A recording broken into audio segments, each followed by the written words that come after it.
Yes, I have started the recording. Thank you, Dan. I'm happy to motion approval of the last TDG's minutes. Thank you, Danielle. Do I have a second? I'll second, Richard. Thank you for seconding, Richard.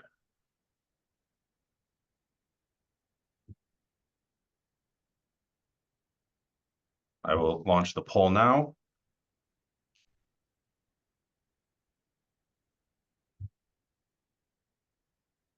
Please do vote for one of the three options. We are recording the total votes for each category as well as the total votes taken overall.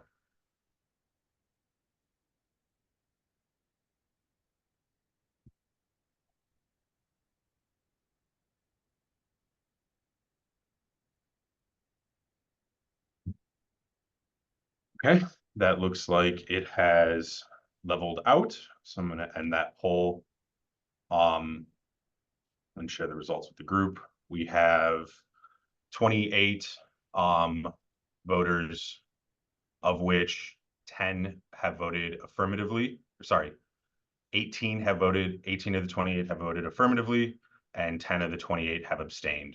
No one has voted negatively.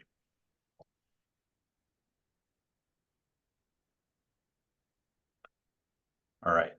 Our next order of business is to cover the actions. The first outstanding action item is with Danielle. Danielle, are you able to provide an update on that? Yep, I am. So on that first one, well, I have indeed had some conversations with the authors of AUCDI who are coming to this meeting, actually.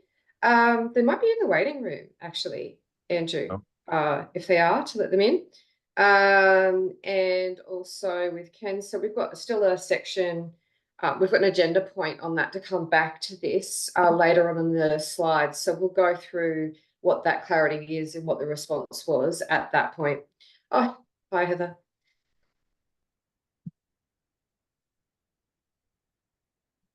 And I guess on the next one, so that's me and Heath. So we've had a chat on this and we went away and had a look at that.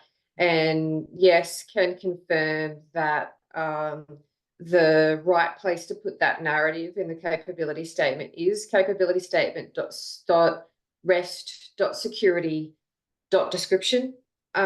So that we'll put that content in there when we update AUCDI.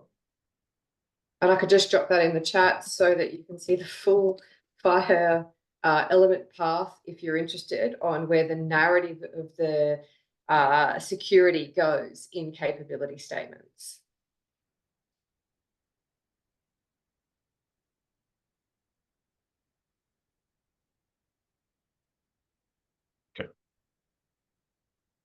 But I think the other ones are things that I'm supposed to cover as well. Sorry, updates and news. So there's a HL7 Australia mid-year project check-in. Context for that. So the work we're doing here, both as a work group, so as the AUCDI Technical Design Group, we are a subcommittee, a technical subcommittee under the HL7 Australia Firework Group. And the AUCDI project is a HL7 Australia project. So we're under the governance of HL7 Australia through the Australia Fire community process.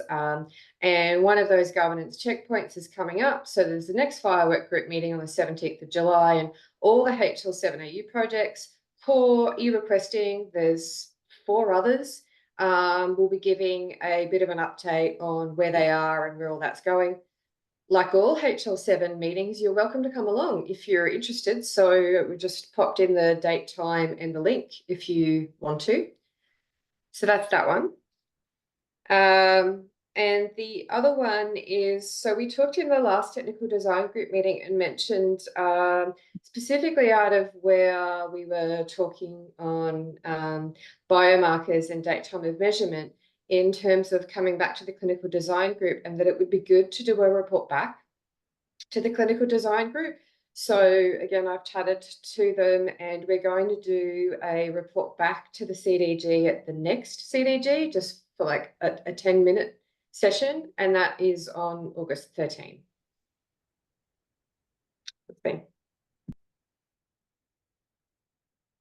All right, thank you, Danielle.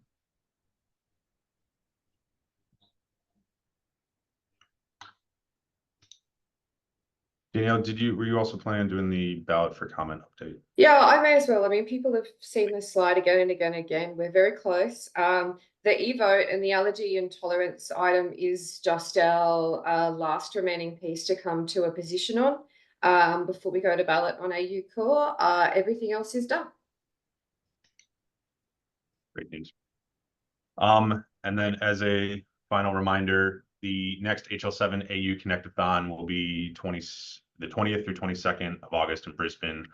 Registration is currently open, so please go to these links and sign up on the Eventbrite for tickets. And then if those are sold out, you can email the events email for being added to the waiting list. Highly encourage everyone here to join us in Brisbane. They're always very collaborative and really nice to be able to work with everyone in person and have a lot of ad hoc discussions and move a lot of this stuff forward.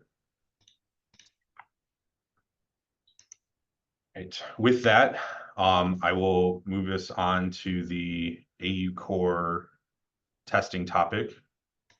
Danielle, I believe this one is also with you. Yeah, I'm going to give a quick update on that one this time.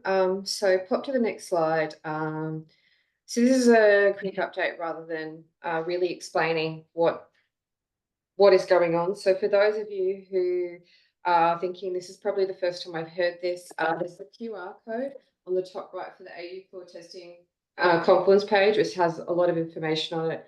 But really, what this is about is that we're in our last sort of pre-ballot phase for AU Core, and where we're testing the draft standard. And so we've opened that up, and they've been opened up a form to say who is interested in testing AU Core? What parts do you want to test? Do you want to test outside of events? Do you want to test in events? And so far, there are 27 different products that are registered to test AU Core. That's going across not just the profile plus interaction, so responders and requesters. We've also got a couple of products testing profile only. And we've got the logos here of our testing partners who've sent that through. If you are interested in testing AU Core and you want to register for that and send through your logo, please do, and that'll get added to the Confluence page and these slides. But so that's where we're at. These numbers are still increasing. I think the last time we reported back to you folks, it was maybe 22. So it's still going up. Next slide, thanks, Andrew.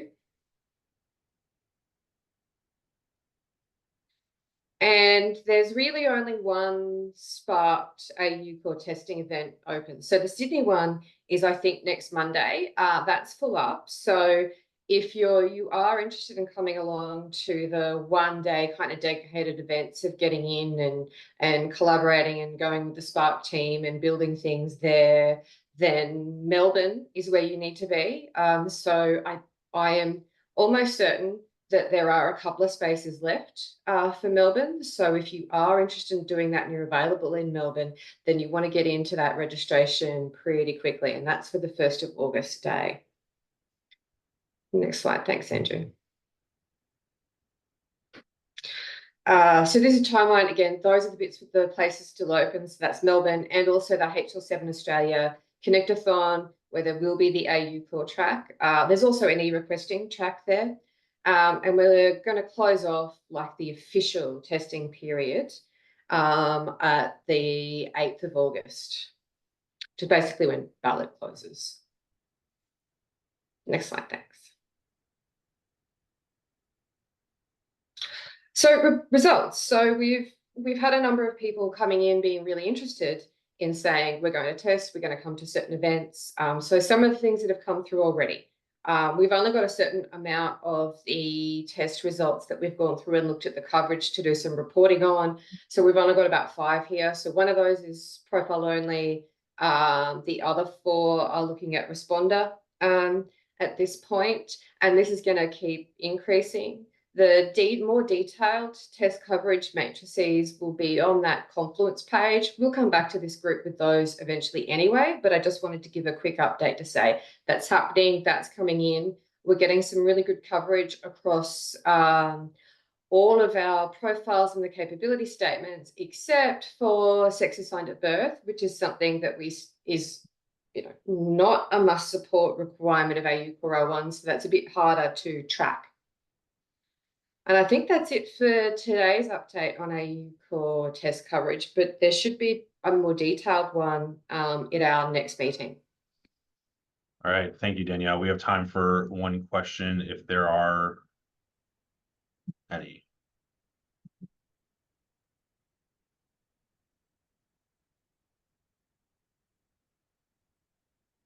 Right, it doesn't look like it. So I will now hand it over to Landon for an update on allergy intolerance. Landon, if you want to take it away. Awesome. Thank you very much. As Danielle mentioned, this is the last ballot item to address to get us to 100%. Is it all right if you skip to the next slide, please? Great. So I'll give a quick recap of where we're at with allergy intolerance guidance clarification. On the 13th of June, we voted to change the disposition to consider for future use. However, we had a procedural error that voided this vote. The procedural error was that we did not first vote to revisit the disposition as per our decision-making guidelines. So subsequently, the following week, we issued an eVote via email with 2 voting options. The first option was provide simplified wording to clarify the missing data for the verification status. And the second option was essentially a revote from the 13th of June, which was a 2-step process to revisit the original disposition of persuasive and then to change that disposition to consider for future use. This vote closed on the 27th of June, and I'd like to thank everyone who voted and provided comments. So the results are in for that one, and all of them were denied. So none of the votes have passed. So currently, as we stand, we don't have a clear position for improved text to replace the existing guidance as it currently stands. There was some very good feedback in the comments of the eVote.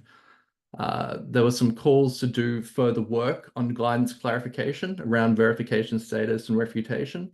And Marvin raised a ticket, 46183. And there was also feedback to remove the existing text guidance from R1. And that's the text you can see in quotes there. So to talk to Marvin's ticket, that was, I think in the ticket that had just to engage further with the broader clinical community when talking about refutation and the confirmation of allergies. Is it all right if we skip to the next slide, please? Thank you. So in total for the eVote, there was 13 comments provided, and these can all be viewed on the eVote page. A handful of comments have just been cherry-picked onto this slide, but I'll attempt to summarize the comments provided on the eVote. There were 3 primary themes. There was calls to work on the allergy intolerance verification status guidance with engagement with the broader community. And that was a ticket that Marvin raised that I mentioned before. There was feedback to remove the original incorrect text guidance from AU Core R1. And most of the other feedback, to summarize, was on verification status text and why the suggested guidance was problematic. So what I might do now is I might pause on this and ask if anyone wants to speak to their comments in particular, or anyone has any comments that falls outside this summary. And if you have any comments that you provided that you want to elaborate on the eVote, please feel free to raise your hand.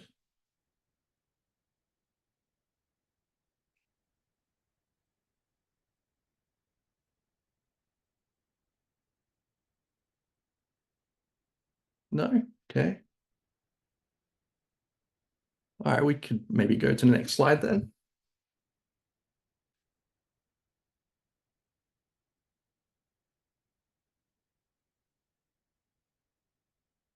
Cool. So where this leaves us with next steps. So currently there is no consensus on the text replacement for the verification status as it currently stands.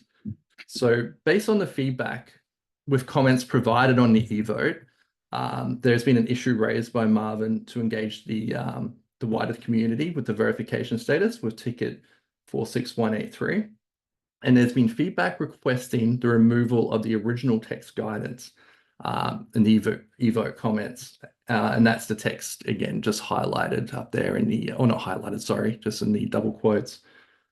So based on that feedback and following our standard practices for circumstances where we have a lack of consensus, the next steps would be to remove the existing text guidance as it stands and address the verification status guidance in a future release by clarifying the replacement text in that ticket raised by Marvin.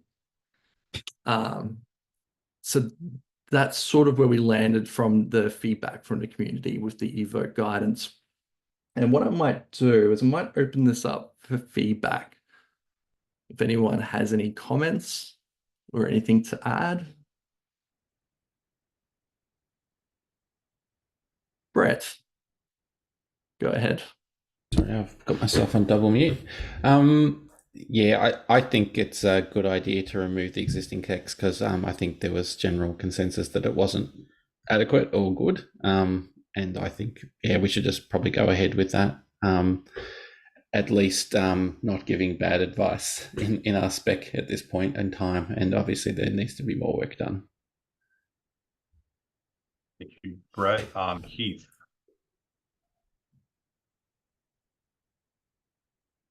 I concur with Brett. And I guess when I dived in a little bit deeper, the verification status is actually optional. So we actually don't have to provide a default value or an assumed value or whatever we want to call this. So it can simply just be null when it's unknown. When it doesn't exist based on our must support rules, like if there is no record, then we don't actually have to populate it. It's not a mandatory field. There was some conditionality which I think confused us around it, but as we dive deeper into the conditionality, that conditionality didn't actually require us to populate this. Hence, it can be just left out. So I agree with Brett.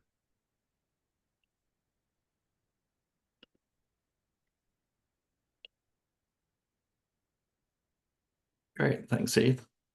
I agree with that.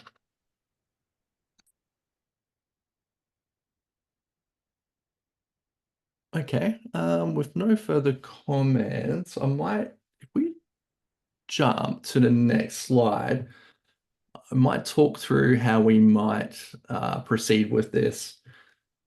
So based on our decision-making guidelines, in order to remove the text, we would need to first vote to revisit the disposition, and this would require a 66% affirmative vote. Then, if that motion passes, we can then vote to remove the text in a second vote, which would require a majority affirmative. So, I guess I can throw it out if anyone would like to potentially pass a motion to revisit the disposition. Are you motioning, Landon, or are you asking someone else to motion? I was asking someone else, but I guess you're right. I'm not chairing, so I could potentially motion. So Landon, are you motioning to reopen this? Yes, I can motion to reopen this. Landon is motioning to revisit the disposition for this fire ticket. Is there a second? I'll second Heath. Heath, thank you for seconding this. Is there any additional questions before we launch the poll?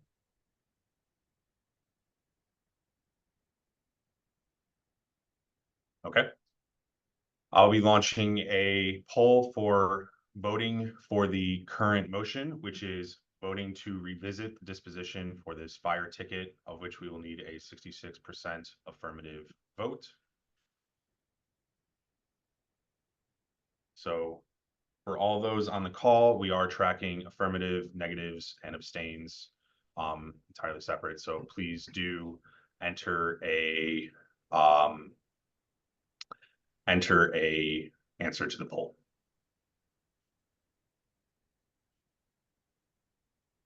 Currently at 50 out of 60. Sorry, So Phil has his hand up. Yeah, just a quick question when you're looking at the results. So I'm in Zoom twice, one from my desktop. So I'm voting one time and then I'm just closing the window on the second, but seeing where it says abstain is not counted. If you need me to do something else, tell me. I'm trying to avoid a double vote for you. that's But fair. not mess anything up. We are not looking, thank you. We are not looking at the joined numbers. We are looking at the actual participation in the voting motion. It looks like this has stabilized at 53 total voters. Give it one more minute to double check. And Could do what the e-requesting folks have done. They count down like 3, 2, 1, which I think works really well. sounds good. I will give us a closing this in 3, 2, 1. I'll share those results now. And Danielle, I'll have to ask a point of order question. The results are such that we have 32 of 53 as affirmative and 21 of 53 as abstaining with no negative voting. Do we look at the 66% relative to affirmatives and negatives or including abstains? We can go higher than me because we have HL7 board members on the call. I believe this passes through the HL7 EU decision making. Can you confirm that, Brett? Or is, in your opinion, that isn't how the interpretation of the HL7 EU decision making requirements are? That's actually a really good question. I don't know the answer to. Let me. I understood that abstain was counted as no vote, because when we take ballot, ballot affirmative, those that abstain are counted as no votes and don't count against whether or not something passes ballot by majority. I think then for today, we will say that there's been, for the notes, there has been 53 total votes. 21 of those have abstained. So we have 32 out of the remaining 32 votes as affirmative and no one voting negative. By that result, the motion to revisit this disposition for this issue ticket passes. I will stop sharing that poll and I'll hand it back to Landon on what the next steps or part of his presentation are. Great. Now that that disposition has been revisited, we can now vote, or actually I can add a motion to remove that text from the guidance. This will not require 66%, it's just a majority on the affirmative vote. But I will ask a motion as a two-step process to remove the existing incorrect text from AU Core R1. Thank you, Landon. Landon is motioning to remove the existing incorrect text from AU Core R1. Is there a second for the motion? I'll second again. Thank you, Heath, for seconding. Are there any questions before I launch the poll?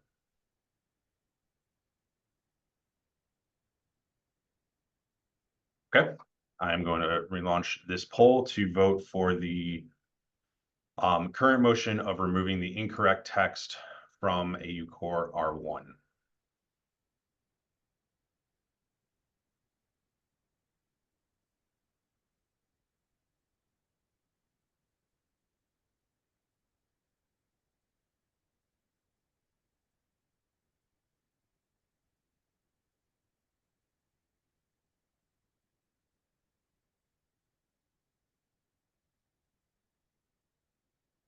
Okay, we're at about 30 seconds, so I'll give it 5 more seconds to get your vote in. 3, 2, 1, and the poll. The results of this vote are 51 responses, 17 have abstained from the 51, 34 of the remaining 34 have voted affirmative, and there are no votes for negative. All right, that motion passes. Landon, is there anything else to cover from this topic? No, I think that brings us to 100% of ballot resolution. So thank you, everybody. That's me. Thanks. Thank you very much, Landon. And congratulations for everyone on getting through the balloting. Up next, I'm going to hand the presentation over to Danielle and Heath to talk through the change request process. Or, sorry, outstanding change requests. Yep, that sounds good. Actually, can you just pop to the next slide? This we've actually been talking about this in a couple of meetings now. So this was originally raised and discussed around just looking at comparators, which is why the issue title is called Comparators for Birth Date. So for those of you who haven't been with us for the last couple of meetings where we've been talking about this, in AU Core, there are search parameters, and they are defined in single and in combination. And in fact, maybe I should just take over and share screen so I can kind of roam around and show people. So I think I need you to stop sharing yours first, and then I'll share mine. Okay.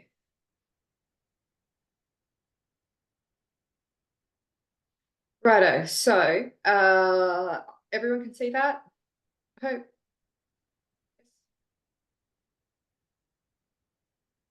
Yep. Yes. Okay, thanks. So I'm gonna go actually to the bottom of the profile page. So we're talking about birth date parameter, which is specific to the patient resource. So I've just gone to this in AU Core. I'll go to the bottom. At the bottom of every profile page is a little section called notes. In other IGs, it's sometimes called Quick Start. I think that's what it's called in US Core. Same thing, basically, which gives a summary with examples. Sorry, here's some examples of the search parameter requirements for a particular profile. This is matched also in our capability statements because search is an interaction. So that's related to our profiles and interactions. So you'll see this, but in a different presentation on the AU Core Requester and AU Core Responder. Now, what we're talking about in particular is birth date. When you see these things, you will see that there are some that are combinations, which is that plus, which is saying birth date plus family. And then you'll also find these items listed singly.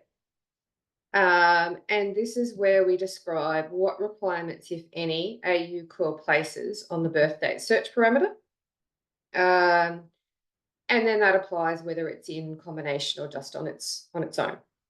So in terms of implementing the birth date search parameter, which by its onesie is just May, but in combination comes up to should in terms of birth date plus family and birth date plus name. What we've been talking about are the requirements on implementing the birth date search parameter. And in particular about comparators. If I come down to, actually the better view for that one, because it's easier to see, is the capability statements. Let me just go to that. Well, I'm giving people a tour of AUCore anyway. Let's scroll down to patient. Here we go. Right. And then for birth date listed here, what was written in AUCore, actually, sorry, still is that the search comparators, GT, LT, GE, LE, are shalls. GT is greater than, LT is less than, GE is greater than or equal to, LE is less than or equal to. And I'd originally raised an issue that posed that the implementation of shall for birth date on these comparators was, I thought, overly restrictive for AUCore, especially in R1. And I originally raised this as may. Coming back to the proposal slide, which is here for folks. We've discussed this a couple of times, and really the group seems to talk on should, that this is something that should be implemented. But in particular,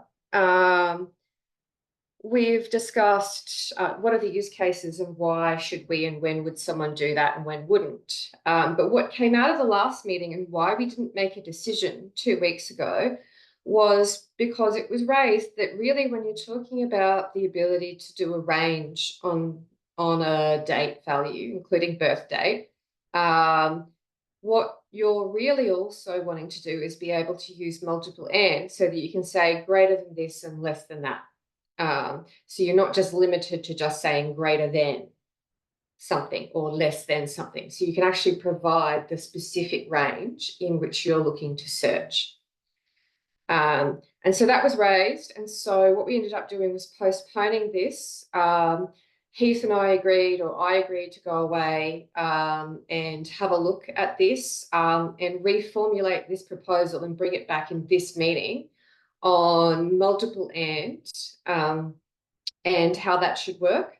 And so that's changed this proposal so that it's no longer just should support these date comparators for birth date, but the proposal is now should support multiple and if you support multiple and, as in you want the ability to say this birth date and this birth date, that you shall support the comparators so that you can't send what are basically invalid searches because patient can only ever have one birth date. So there's no such patient record that in FHIR resource that will have 2 birth dates. You need to be implementing greater than and less than. So that's the proposal. Now, and I'll just open that up to comments and also if there are any questions on this. Thank you, Danielle. Are there any comments or questions from the TDG group? And also, I guess, from those people who were interested in multiple and, if this is not what you were thinking, that's important to talk about now. Sorry, I think I just cut you off. So we have Roma. Hi. So I guess 2 things on that. One, the shall for the multiple. Is multiple and specifically multiple and, or is it just multiple logical operators? Because like, how does the or work? Because you can have date or date or date or date, and that would be okay. But date and date and date and date is obviously not okay. It is only and, so it's not or, it's not a selection of, it means it has both. That makes sense then.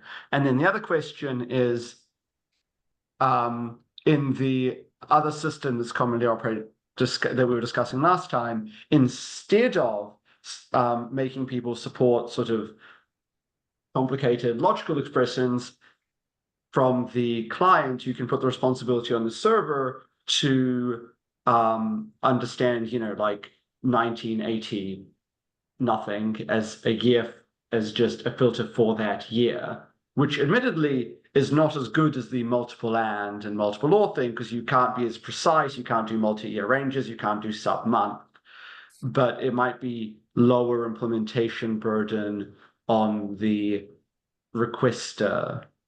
And there's, I guess, more requesters than there are servers. So it feels like it's okay to put maybe more burden on the fewer server instances than the many requester instances. Something like that.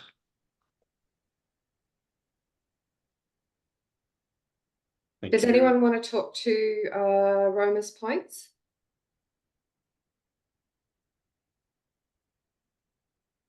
Do you find that is consistent with what you were thinking? And I'm opening that up wider to the technical design group. Is that also a consistent position? I guess when we've got several people on the line who I think maybe are interested or would need to look at birth date, it's important for us to understand if that is something that you might need to deal with because you are maybe playing in that responder area, or are you a requester and therefore this actually makes your job potentially easier if we don't do that. Noting, of course, this is should. So in the end, you can still be conformant to AU Core and define that, the option that Roma spoke about when you're a requester.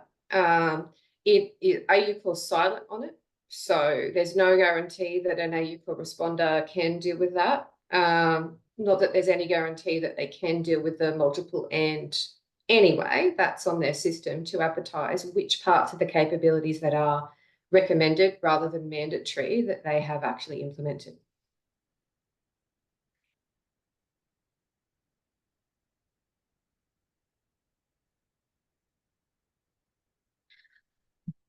Daniel. Yeah, I just wanted to say, I believe I raised the issue of concern around the Indigenous population and migrant populations that not having exact birth dates and therefore the need for this, which I still support. So I appreciate the response to that. I personally think that it could be addressed at the front end, the requester end rather than the server end, either by, as suggested, putting some filtering on the front end, or by just simply sorting dates and getting the first closest ones in the range and looking through that way. So I'm just a little bit loath to be too heavy-handed about it. I think we should support the comparators, but I'm not sure about the other option, and I don't feel strongly enough to say I would definitely push for that. Thanks, Daniel. I'm a little bit confused, Daniel, because maybe I'm missing your point on that one, because effectively at the moment, if a date parameter is provided, it is an exact match. So you won't get a list. You won't be able to filter that. You'll only get one or none. All right. So I'm saying what we're actually enabling with the comparators. With the comparators. So you're talking about the first dot point? Yes, correct. I'm saying, assuming the first dot point, yeah, that is satisfactory to me, then that you could then address. So you're basically saying a greater than, I'm pretty sure they're younger than this age. So I'm going to put in something along the lines of not the 1st of January 1990 and get a whole heap of patients with that same name and then filter further down from there. Is that kind of what you're alluding to, that there is no need for a multiple and? It's feasible to do that without necessarily having the multiple and to it would be feasible either to just look at the ones that are relatively close in range, especially if it's combined with other filters in there. So I'm just wanting to say I would support it either way, but I don't feel strongly about having the multiple end. I think there's an element of privacy associated with this, and it by saying to the server, we'll let you just get away with just having the comparators, and you could really then say you get every person since 1990, but and not down to some sort of range. But yeah, I don't know. I guess you could do that anyway. All right. Even with Thank you, multi-land. Daniel and Heath. I do need to Yeah. time box this to move us on to the next topic. I will let Liam and Chris with their hands raised say their points and then look at moving us on further in the agenda. Liam? Yeah, thanks.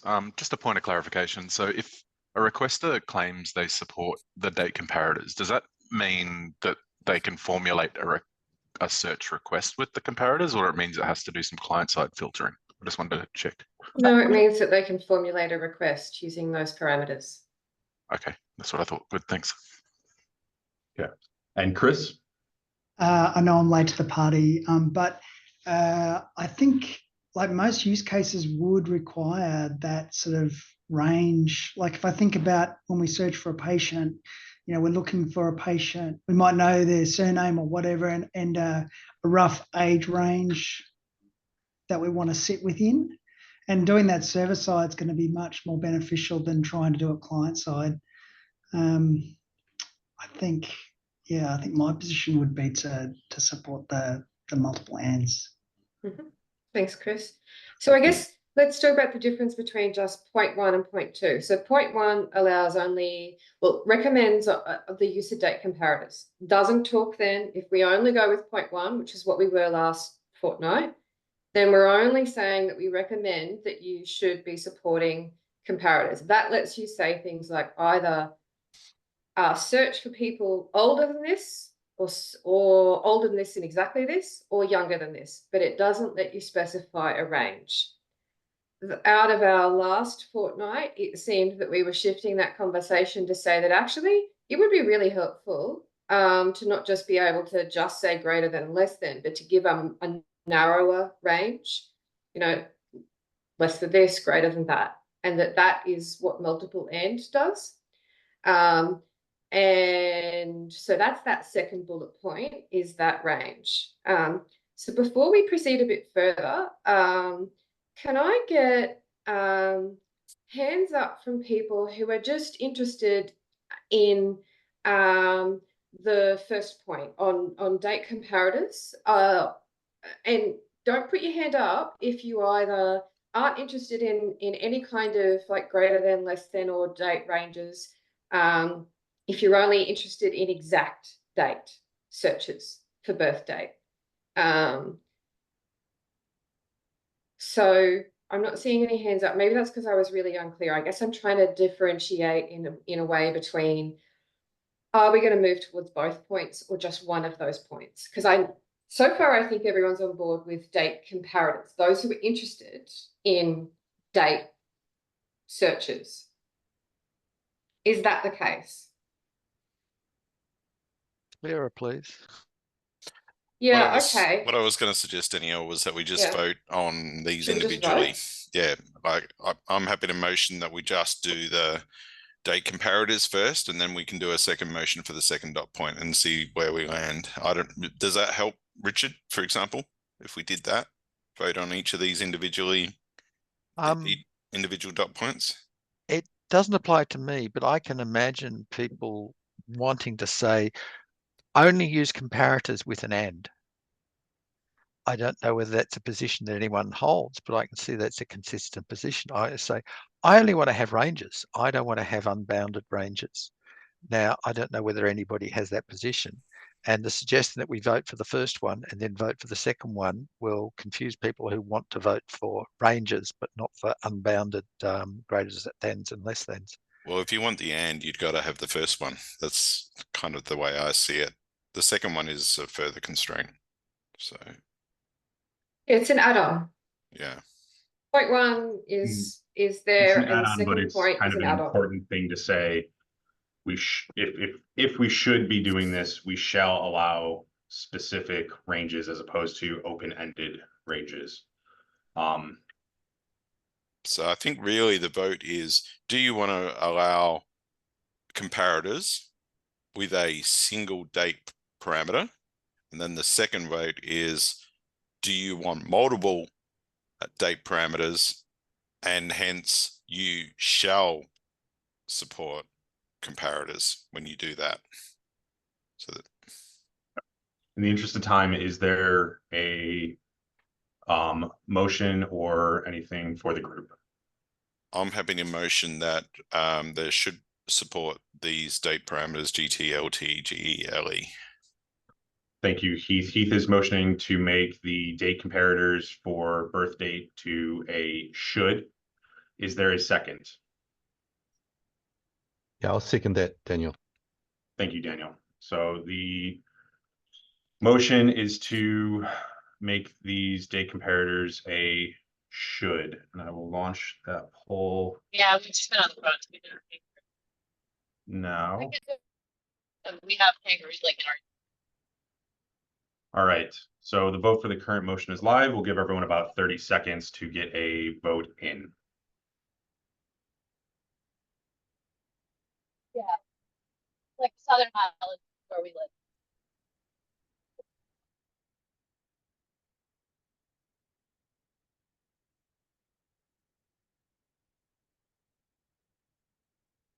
All right, I'm going to close it in about 3 seconds. 3, 2, 1. All right, the results of the poll for the notes are 44 total votes. 15 of the 44 voted to abstain. 2 of the 44 voted negative, and 27 of the 44 voted affirmative. So that motion passes to make these date comparators on birth date should. Can I also ask that you add 1+1 for me to affirmative? Since I'm now co-host, I can't vote in the poll, so I'll just have to put it in the chat. Jamie, if you can add to the notes that the motion is out of 45 with 28 affirmative, 2 negative, and 15 of the 45 as abstaining. Thank you. Okay, so I'd like to put forward a second motion, if that's okay, Andrew. Yes. That we should support multiple and if multiple and is supported, shall support date comparators GT, LT, GE, LE. Okay, thank you, Heath. Heath is motioning to making multiple and support should, and if supported, it shall support the date comparators. Is there a second? I'm happy to second that, Danielle. Thank you for seconding, Danielle. Are there any outstanding questions before I launch the vote?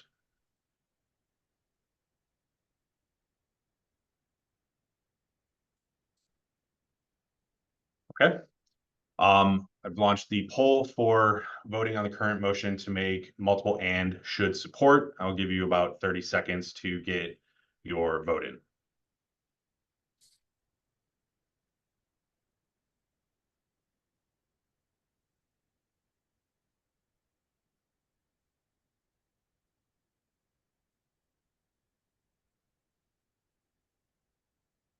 I'll be closing the poll in 3, 2, 1. Okay, the results of that poll are 45 total voters, including Danielle's via the chat. There are 14 of the 45 abstaining, 2 of the 45 voting negatively, and 29 of the 45 voting affirmatively. So that motion passes, and these 2 proposals are accepted. All right. Thank you guys very much for presenting on that. I believe, Danielle, you also have the next topic on AUCDI. Yes, so continuing where we were going in our last technical design group meeting on reconciliation of the new elements in AUCDI release 1. We presented on this last fortnight. I'll give a quick summary here for those of you who weren't able to join us last fortnight on what that is, where we're up to, and what we need to work through in this meeting, and if necessary, our next fortnight meeting. So this is the AUCDI release 1 at a glance. Now the colouring here shows the grey where there were data groups that don't have new data elements added. So overall, I think there's 16 AUCDI data elements added, and those were date times, and they are the larger text. So in problem diagnosis down the bottom, you can see last updated, medication use statement, for example, you can see date of assertion, and then for those that are a more complex data group that have some deeper levels, they're not shown in this particular glance, but each of the biomarkers, vital signs and measurements had either date time of measurement or date time of observation. So here's what we got to last meeting. So we made a decision on how they're mapped and supported in AU Core for measurements and vital signs. And we also voted to push the decision on how that specific new element for medication use statement is supported in AU Core to R2, because medication use statement isn't actually an AU Core R1. That is part of our future of AU Core roadmap. And so we've agreed last fortnight that the consideration of those new aspects of that would also be part of that work in R2 for AU Core.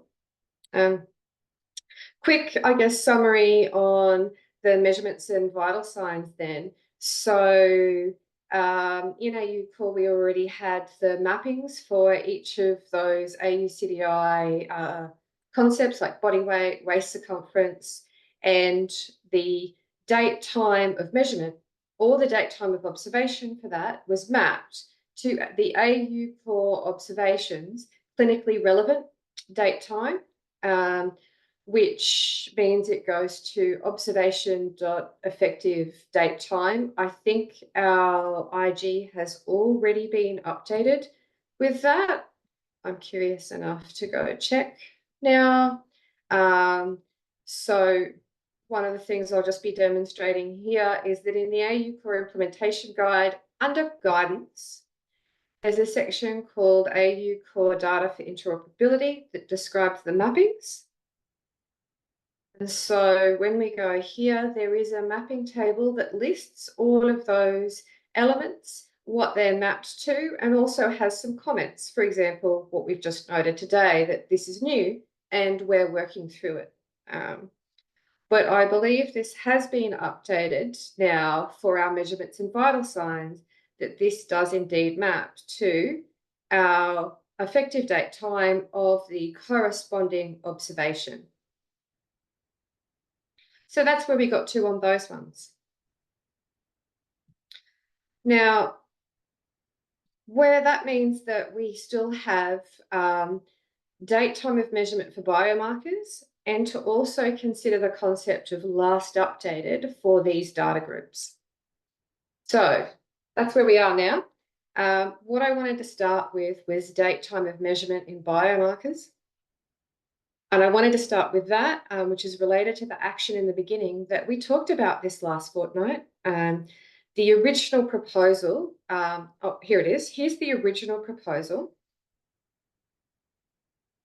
which was to do essentially the same mapping for our biomarkers that there had been for vitals and measurements, which is to say for the corresponding mapped observation profile in AU Core, that it maps to the clinically relevant date time, which is in observation.effective date time. And so that was the original position we started from when we were discussing. But that presented, I think, really a lot of discussion. And out of that, we wanted to come back to the authors of AUCDI to check some things. And we wanted to check those because the definition of AUCDI date time measurement is written as the date and time when the observation was measured. So for things like the HbA1c, that is the date and time when the HbA1c was measured, or the date and time when the EGFR was measured. And when we were talking through this, the discussion was here that in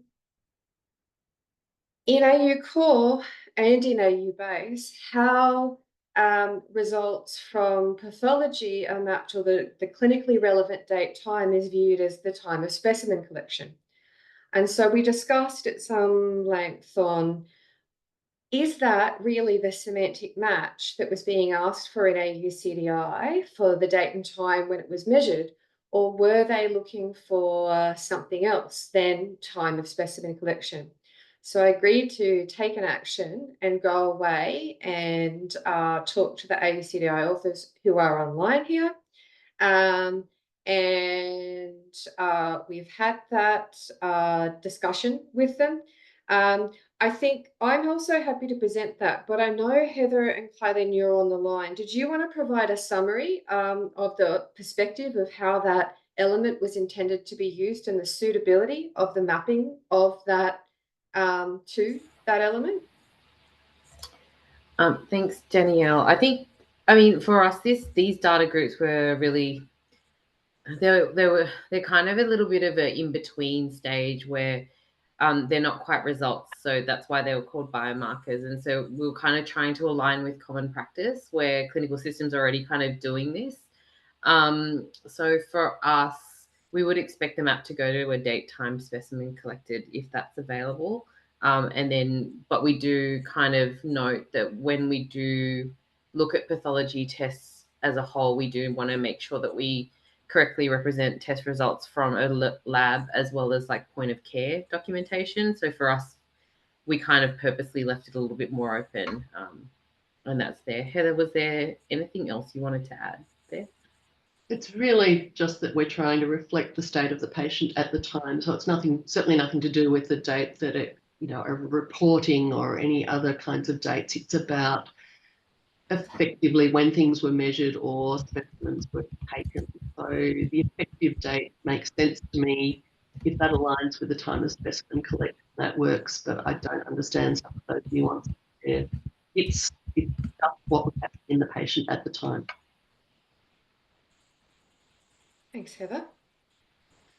So from my perspective on the clarification there, bringing that back to the original proposal, I think we now have that clarification that that is an appropriate mapping into the expected element from the AUCDI perspective.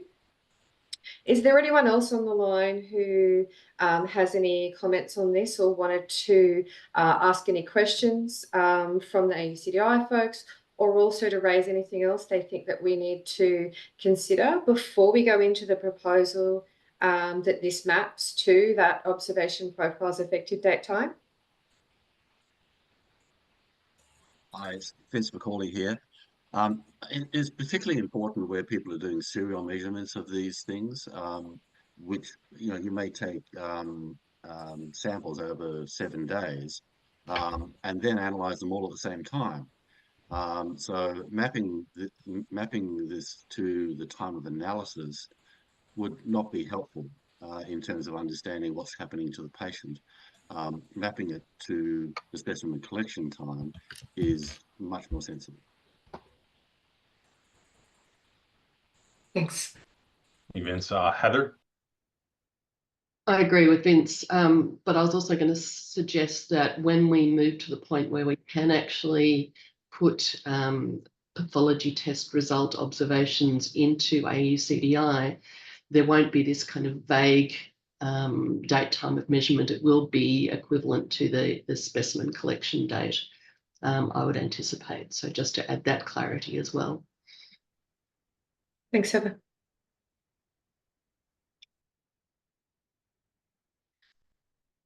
All right. If there are no other questions or oh no, Angus. Yes.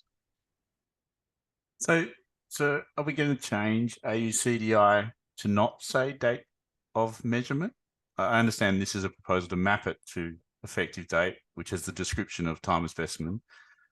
But is it not still problematic that AUCDI says time of measurement?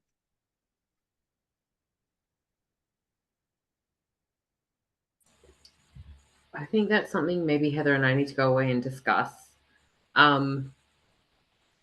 It also depends on when we start working on the test result type things.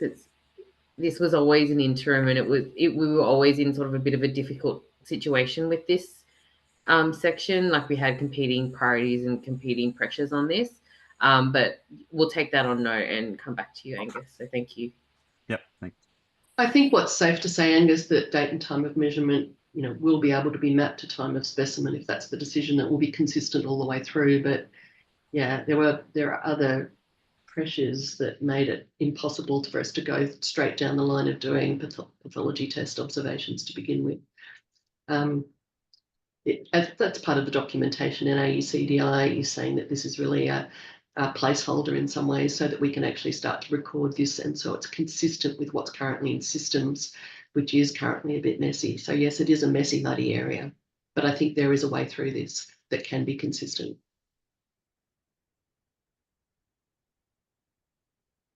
Thanks for that clarification, Heather. All right. If there are no additional questions or comments on this point, I'll move to the proposal slide. I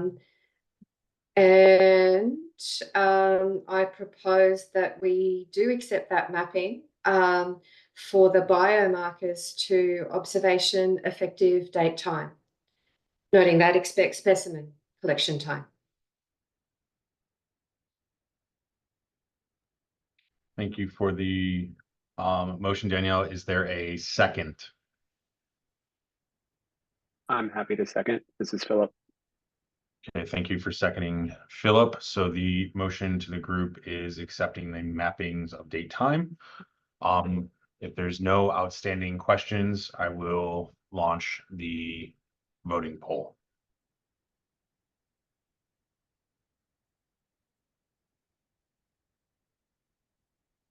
Okay. Please vote now for the current motion of accepting the mapping. We'll give this about 30 seconds to get your votes in.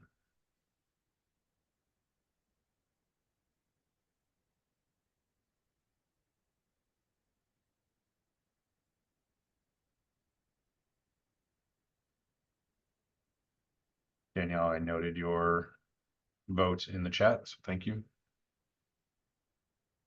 I will be closing the vote in 3, 2, 1. I'm closing the vote. Including Danielle's vote from the chat, there are 50 votes total. Of those 50, 22 are abstaining. 0 votes are negative, which leaves us 28 affirmative votes, and the motion passes for this proposal.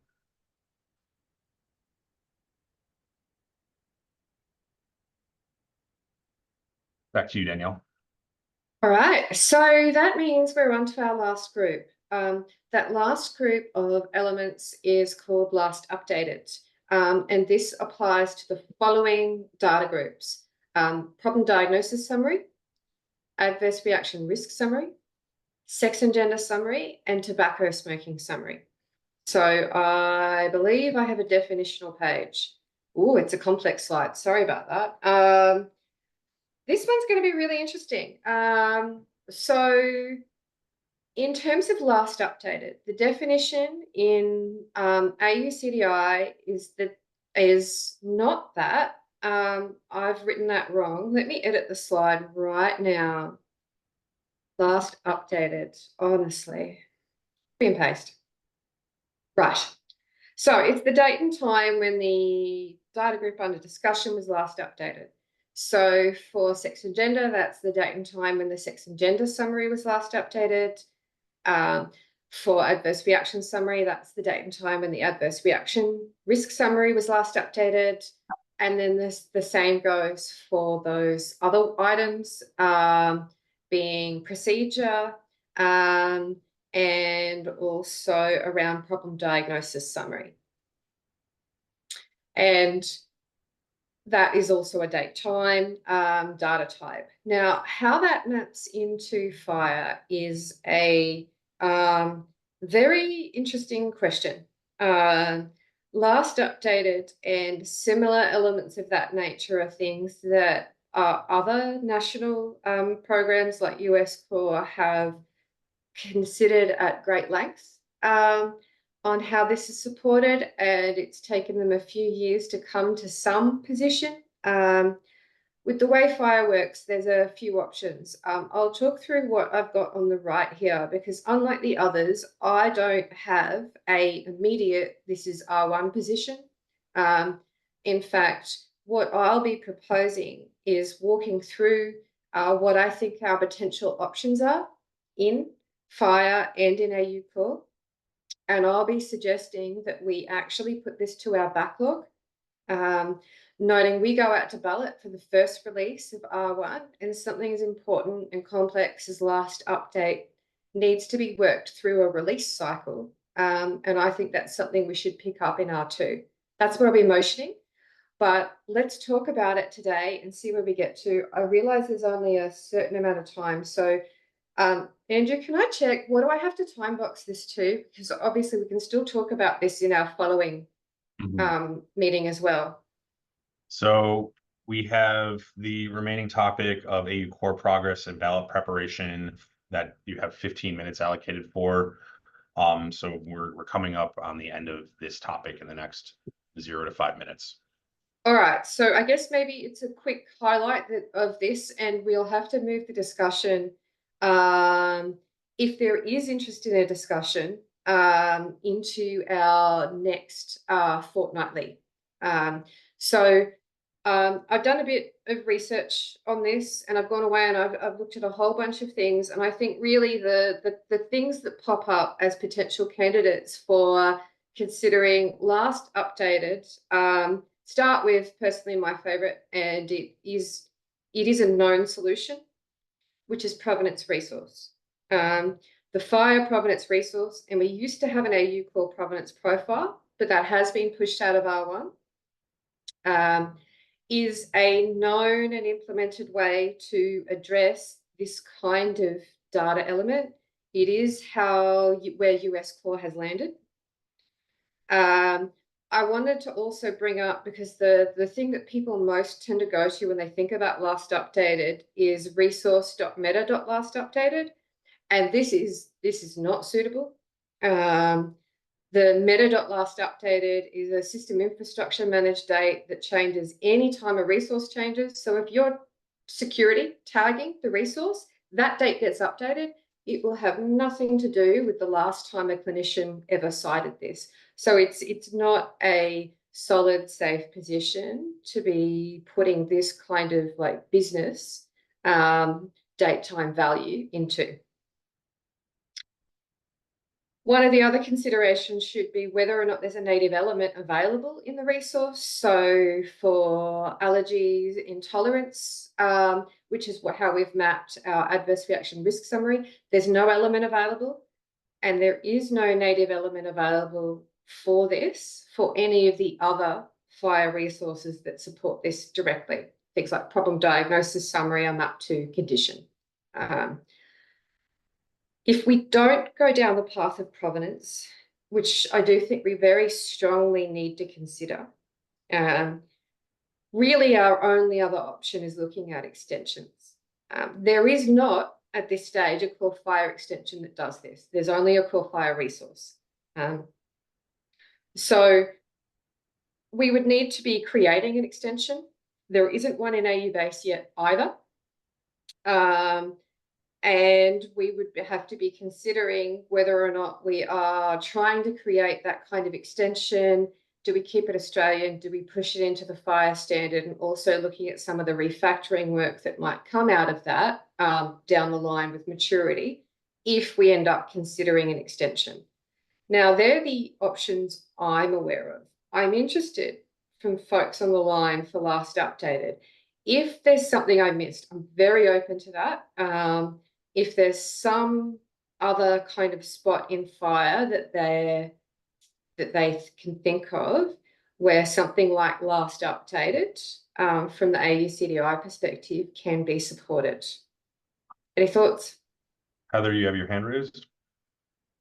Yeah, maybe just to give some context, Danielle, from my point of view. These groups here are all called summaries. And so from the modelling intention, it is that this is recorded once in the health record and it may be updated over time. So there potentially would be one data model that, you know, an instance would occur the first time. It may get revised to a different status or something like that, because they're often things that you would look at over time. So some smoking status is one thing. It's much more than just one data element. But they might go from smoking to non-smoking, and so you would have an update. And therefore, that whole group of data elements would be updated holus bolus, basically. And it's trying to say this is the date of the last revision, right? The date when it was last recorded effectively. Knowing that we would then potentially have stored other revisions of it, that whole thing that we could reproduce for medical legal purposes, etc. So it's quite different to event-based recording like procedures or vaccinations, where we're saying, I'm recording today that this was done on a particular date, and that's the vaccination date or the procedure date. So really, it's a clinical proxy, if you like, to say last updated is not actually all that special. To me, it is the date when this whole thing was last recorded, this last revision, if that's helpful context to you. Because I'm not hearing those words in what you're saying, and I don't understand the provenance resource. I'm not across it to know that that's actually appropriate. But I'd be reluctant to see you starting to do extensions and those kinds of things. I think this is actually much simpler than it seems. From a clinical point of view, the last updated is important to know from a currency point of view. And I think in future, we will probably see things like when it was last reviewed. All right, so when a clinician last looked at it but didn't actually change it. But at the moment, it's just keeping it very simple to when was it last actually updated in the record because there was a change. Yeah. For all those reasons, that's why I think provenance is where we should be moving. That's what that resource allows us to do, basically, including last reviewed and those other options. Sorry, Brett, what were you saying? Oh, for me, well, I was just going to agree with you mainly, because going through what is kind of available in the native elements, the semantics are not. There's some things adjacent, like the first time something's recorded, and there's also some really furry semantics on a couple of those resources where it's very unclear as to what the I'm talking about recorded date is. So I think provenance is actually probably the most appropriate thing. I really would want to avoid extensions like local Australian extensions to do this stuff, you know, for sure. And yeah, and I think Heather's point, like, I think whilst we are talking about last updated, and I think that happens more regularly, I think, for some types of content, like say maybe smoking status that gets reassessed and updated when things change. Allergies and things like that, I imagine they're entered in the system, they sit there forever. Somebody might then have different kind of reviews on that. They might review and say, is that still true?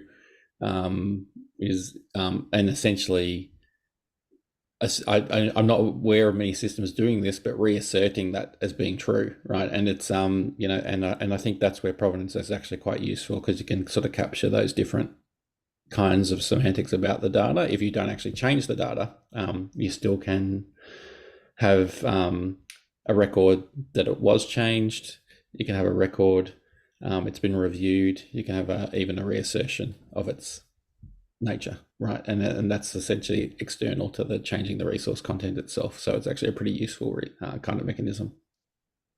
All right. I'm aware that I've kind of run out of time too. Yeah, Danielle, I know you have the next topic too, so I'm going to leave the judgment of you want to move on to that to I think you. that kind of has to be now. So we'll either, I think we might have to move this to the next one and just get the comments from the people with their hand up. And then we'll come back to this in our next TDG to do what I'm going to say, whether it's provenance or not. My position is we don't have the space in R1 to actually do this in R1. We're past that point now.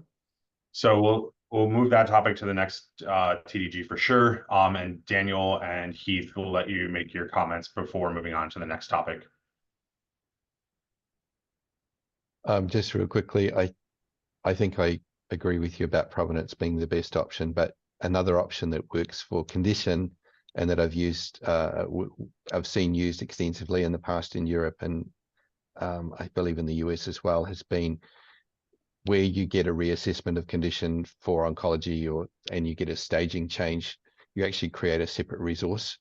So you track changes by multiple resources with the same code, but different stages and so on and so forth. It doesn't apply to all of the options that you've got listed there, so I don't think it's relevant, but I just thought I'd mention that. Thank you, Daniel. Thanks, Jim. Heath, and then we'll move on. I kind of go along with the concept that provenance is probably the best way to go around it, but my concern is that the complexity associated with it and the vagueness of its implementation. So we would have to have some pretty damn good guidance on how to actually implement it for this particular use case. I'm also concerned about this idea of is it really just about the system recording the date when this was actually, and I'm taking that term as more on the client side, on the actual application, more so than a file server. And my concern is that knowing that how Happy works has some options around provenance being automatically generated, is that effectively it's equivalent to the last updated scenario. So again, I think we need to be very careful that it's more about the application capturing that data, and also that variation around this clinical assertion versus it being just last time this record was updated as such. So I don't know if I can ask Heather just to again clarify whether that more clinical assertion approach was intended at all or not, but I think that's a clarification we can ask the AUCDI for the next TDG meeting. Happy with that. Thank you. Yep, thanks. So we'll move on to the next topic with Jamie. If you can take a note for the AUCDI to be prepared to address those questions on the next meeting. Danielle, take it away. So I'm going to squish this a bit. And there's a few things I want to do.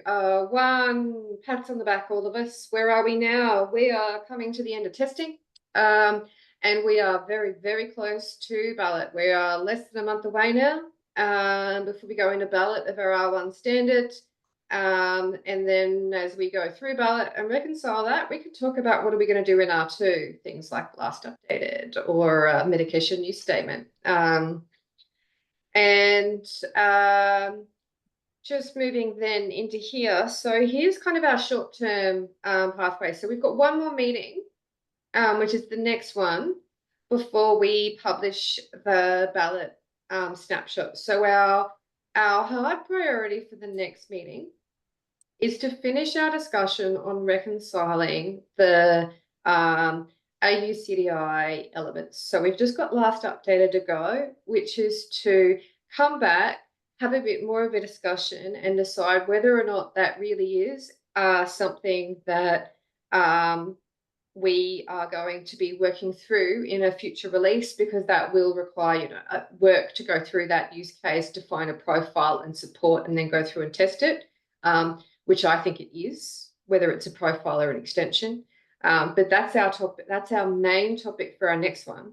And then the rest of that technical design group meeting, we can use to go through any of the change requests that are currently open on AU Core. I've got a slide on those next, and we can pick out the ones that we are interested in. And then on the 5th of August, we will be publishing the ballot snapshot. So that is the item that is going to ballot. Our ballot period, of course, is 12th to 8th. There's another slide of that. And then post, after our ballot period is opened, our next fortnight is the 8th of August. That meeting is going to go through AU Core Ballot Explained for the audience of the technical design group. How should you be involved? What will happen? What are those timings?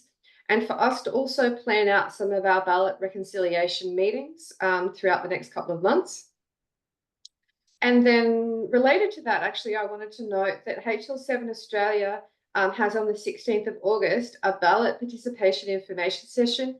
That will probably be sent out to all the technical design group people as an optional meeting that you can come along to, which will explain some of those rules. It'll also be recorded and you can ask questions. And then there's the 20th and 21st to 22nd. So the 20th of August being our work group meeting day, that's in Brisbane. It's a hybrid meeting, just reconfirming that with people. So there will be people in the room on the day, which will be where we'll be chairing from, but you can also dial in virtually. Some of the invites to that for the technical design group should start to come out over the next couple of weeks. And then we have Connectathon. So that's kind of our short-term sort of meetings through August. So let's talk about this, because this is really what I wanted to bring to people, is to say, here are some potential change requests that I think that we could discuss and have a position on in our last meeting before we produce the ballot snapshot. I'll reconfirm for people there are no showstoppers. So these are things that may indeed come through ballot reconciliation. We have no requirement to address them prior to ballot, but they are open and we can go through and work on them if there's anything we're interested to do so before we put out ballot. And I want to leave that up to you folks. So if there's anyone on the line who's raised one of these, who's particularly interested, sorry, I just made that smaller and I didn't mean to. You can, who's going to come along to our next technical design group and wants to present a proposal on that for us to make a decision on, feel free to pop your hand up now and we can include that. Or if there's anything there that you're particularly interested in, that you think, yes, we should be having a look at that before we go to ballot. Just gonna leave that to the group. Richard. I'm interested in 46165, the clinical status one. Mm-hmm. It's causing us a little bit of problem. We think that, and we've proposed a improvement to that. I won't be able to make next week's, but Aileen will be, so there'll be someone to talk about it at the next meeting. All right. I'm happy to add that. I'm happy to present after some discussion internally with Heath on 46309. Okay. Clarifying the use of multiple and search with date comparators.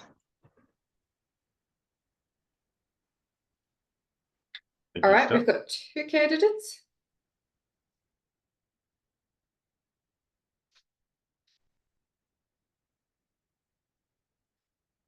All right, just give it a little bit. If there's anything else in there that people are interested in seeing us walk through.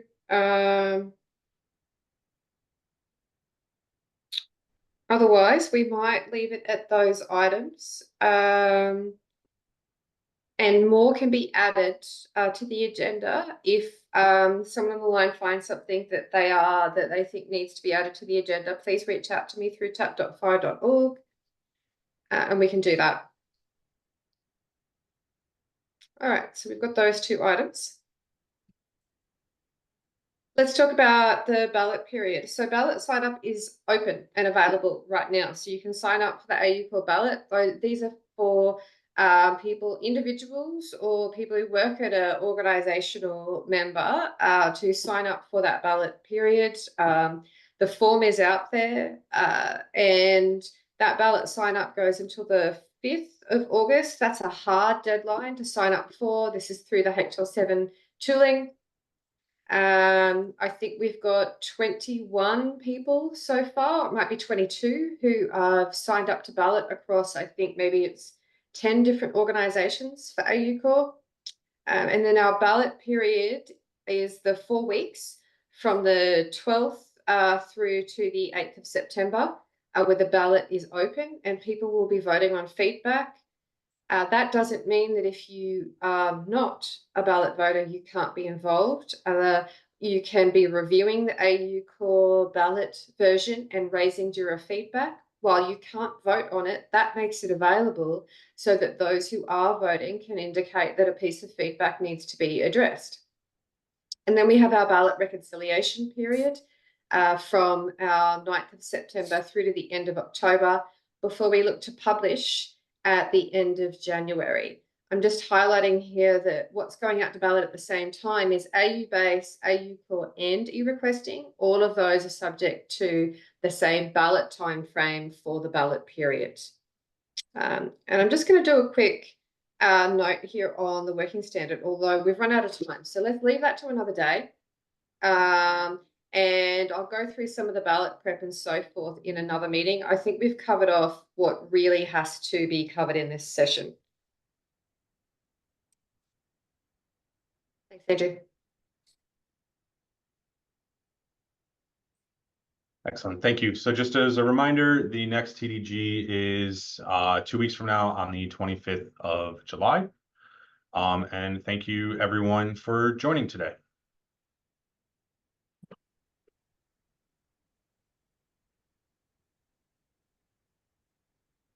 Thank you. Have a good rest of your day, everyone. Thank you.